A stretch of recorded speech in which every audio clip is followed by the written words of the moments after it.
एक विधवा और लोमड़ी के रिश्ते ने गांव में मचा दी सनसनी। जानिए वो कौन था। पूर्वांचल के सुदूर छोर पर बसा था एक शांत और सुस्त गांव। नाम था महुअरिया। इस गांव के ठीक पास फैला था एक घना रहस्यमयी जंगल। दिन में शांत लगता, मगर रात में वहां से अजीब सी आवाजें आती थीं, जैसे कोई पुकार रहा हो या कोई छिपा बैठा हो। उसी जंगल के किनारे एक टूटी फूटी कुटिया में रहती थी वैदेही। उम्र कोई 27 साल, चेहरा सौम्य, मगर आंखें जैसे बहुत कुछ सह चुकी हों। 1 साल पहले उसका पति चल बसा था। किसी अनचाही बीमारी ने उसे छीन लिया था। अब वैदेही का जीवन बस एक नाम भर था। कोई था नहीं, और जो थे वो ताने देते थे। गांव वाले अक्सर कहते, इतनी सुंदर और अकेली औरत, ये तो पाप का फल है। कोई मुस्कुराता, कोई सीटी बजाता, पर वैदेही सब कुछ चुपचाप सहती रही। हर दिन वह जंगल जाती, सूखी लकड़ियां बटोरती, गांव में सिलाई कढ़ाई का काम करती। बस यूं ही कट रहे थे दिन, अकेले, उदास। एक दिन कुछ अलग हुआ। वो जंगल के भीतर एक ऊंचे साल के पेड़ के नीचे झुकी हुई थी। तभी एक सुनहरी चमक उसकी आंखों में पड़ी।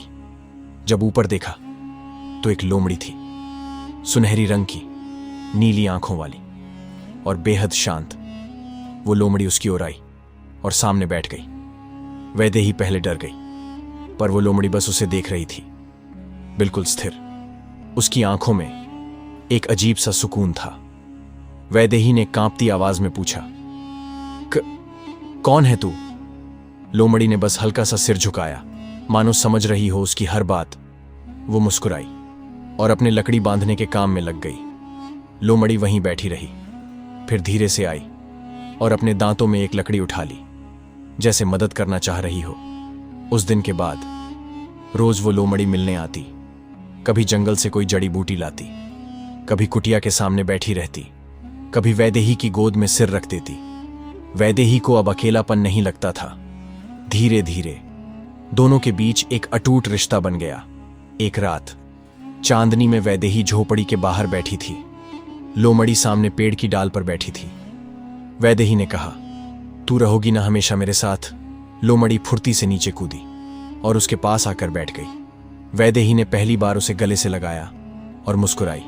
कुछ ही दिनों बाद वैदेही के शरीर में अजीब बदलाव होने लगे। उसे मिचली आती, थकान होती, बेचैनी रहती। जब गांव की वैद्या से जांच कराई तो उसने चौंकाने वाली बात कही, बेटी तू गर्भवती है। वैदेही की सांस थम गई। गर्भवती? पर कैसे? मैं तो किसी के भी संपर्क में नहीं आई। वैद्या ने उसकी आंखों में गहराई से देखा और बस इतना कहा, पर सत्य यही है, गांव में मानो भूचाल आ गया। एक विधवा मां बनने वाली है। पंचायत ने उसे बुलाया। पूछा गया, कौन है तेरे बच्चे का पिता? वैदेही ने धीमे से कहा, मुझे नहीं पता। एक लोमड़ी है जो हर रोज मेरे पास आती है, वही मेरी साथी है। पूरा गांव हंस पड़ा। लोमड़ी, ये औरत पागल हो गई है। उसी दिन से गांव वालों ने उससे बात करना बंद कर दिया। बच्चे उसकी झोपड़ी के पास नहीं आते। फिर से वो अकेली हो गई थी, या शायद नहीं। एक रात बिजली चमक रही थी, बारिश तेज थी। वो लोमड़ी फिर आई। वैदेही ने पूछा, क्या तू मुझसे कुछ छुपा रही है? लोमड़ी की नीली आंखों से आंसू की 2 बूंदें टपकी। फिर वो धीरे से मुड़ी और जंगल की ओर दौड़ गई। अगली सुबह गांव में एक दिव्य तेज वाला योगी आया। उसने वैदेही को देखा और पूछा, क्या तेरे जीवन में कोई विशेष प्राणी आया था?